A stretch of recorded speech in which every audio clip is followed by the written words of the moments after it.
بلکہ اس چیز کی فکر تھی کہ اس دنیا کا مال و متاع، اس دنیا کو اللہ تعالیٰ امت پہ کھول دے گا، کیونکہ جب انسان مال کی محبت میں گرفتار ہوتا ہے تو وہ مال کی محبت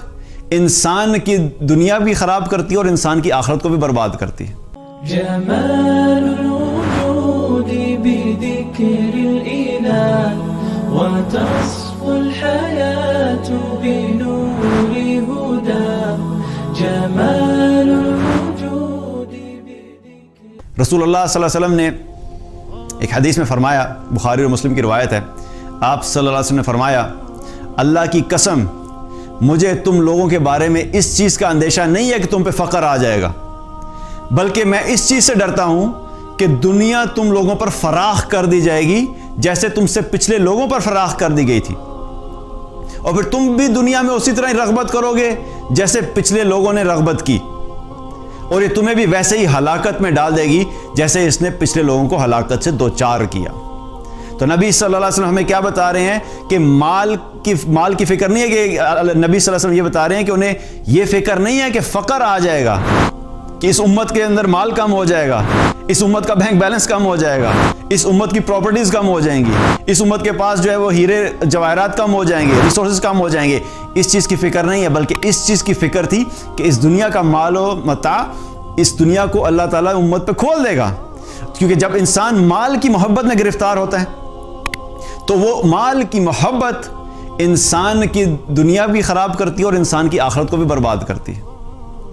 اور ایک اور حدیث میں آتا ہے، نبی صلی اللہ علیہ وسلم نے فرمایا، ابو داؤد کی روایت ہے، ایک مرتبہ نبی صلی اللہ علیہ وسلم کے ساتھ صحابہ موجود تھے، تو آپ صلی اللہ علیہ وسلم نے صحابہ سے فرمایا کہ ایک وقت ایسا آئے گا کہ تم پہ دوسری قومیں ایسے ٹوٹیں گی جیسے دسترخوان پہ لگے ہوئے کھانے پہ لوگ ٹوٹتے ہیں اور ایک دوسرے کو دعوت دیتے ہیں۔ تو صحابہ نے عرض کی، یا رسول اللہ صلی اللہ علیہ وسلم، یہ اس وجہ سے ہوگا کہ ہم تعداد میں کم ہوں گے؟ تو آپ صلی اللہ علیہ وسلم نے فرمایا کہ نہیں، تم تعداد میں بہت زیادہ ہوگے، لیکن تمہاری حیثیت ایسے ہوگی جیسے سمندر کے اوپر جھاگ کی حیثیت ہوتی ہے،